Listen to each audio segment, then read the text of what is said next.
especially if you missed.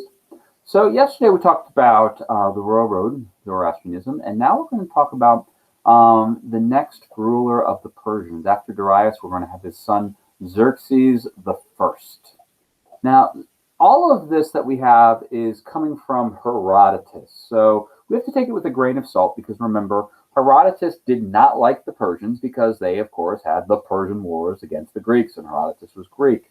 But as it goes, Xerxes was obsessed with his father's desire of revenge. So if you remember correctly, Darius went and started the invasion of Greece because of the Ionian Revolt, where the Athenians helped the Ionian Greeks revolt against the Persians, which we're going to talk more about that when we actually get to our Greco-Persian Wars. And Darius is not successful in conquering the Greeks, so Xerxes says, well, I'm going to beat the Greeks. Daddy wanted to, and now I'm going to do it. So he's going to set one of the largest invasions that the world had ever seen. Now, Herodotus writes that there were millions or hundreds of thousands. There were a lot, probably not nearly as big as Herodotus said. There's going to be a lot of hyperbole there. Because the thing is, when they use those kind of numbers in ancient texts, it's kind of like just an unimaginable large amount. But historians have a hard time thinking really an army could have been that big back then. But the way he does this is he's going to build a bridge across the Hellespont. Now, the Hellespont is going to be a narrow body of water that's going to connect Europe and Asia, or I guess separate them. And so he wants to go build a bridge, as they do it with boats. So they tie all these boats down and then put like a weaved flat ground on top of it, and then they can walk the army. Well, it's very rough waters there, and of course the bridge breaks in the middle of the construction, and Xerxes is depicted as angry and furious that it did not work. So he, as he watches, orders his men to whip the waves, whip the water, because it would not obey the great Xerxes, Shah, King of Kings. That's what the Persians called themselves for their ruler.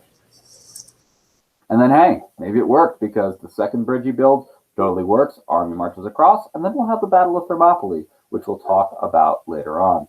Yes, Austin, sir. When they say whip the water, do they mean like beat the water? Like in the picture shows, they had his men take whips and whip the water. So yeah. Oh. Like I said, second bridge worked, so maybe maybe it worked. Who knows?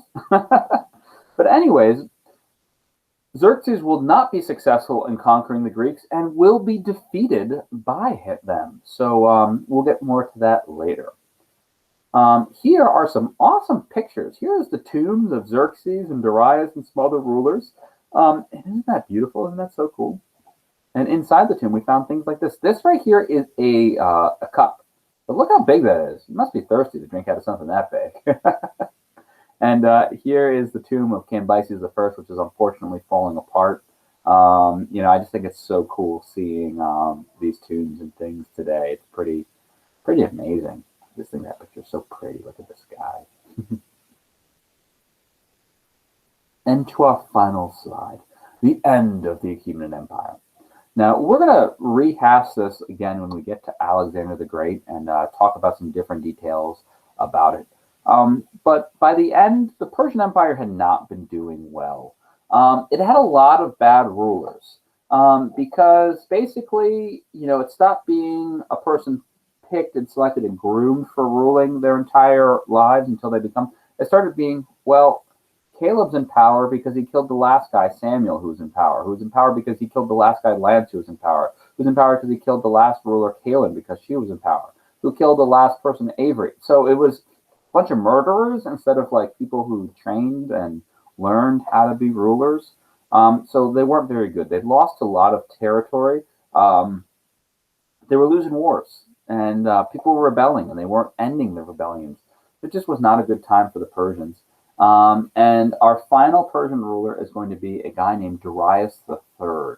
He's going to go and take Egypt back for the Persians, which will be a big win. But then that's right before Mr. Alexander the Great starts his conquests. And when Alexander the Great starts his conquests, he has a dream too, to end the Persian Empire. This was his father's dream, who died before he could do it. So Alex takes his role, and that's right. Alexander conquers the Persians. There's actually a moment where Darius III, he writes Alexander a letter saying, "You can have the empire, you can have whatever you want, okay? But please stop pursuing me," because Alexander is like chasing him all through like Persia, conquering and attacking and fighting. And Alexander's response was, "I will stop when you are dead." And that he kept his promise and like chased him down until he managed to kill him. And then Alexander burned down Persepolis, which is a real bummer. He says it was an accident, but misunderstanding of orders. We'll never truly know. But that's our notes for the day. So bye bye, Persia. Do we have any questions or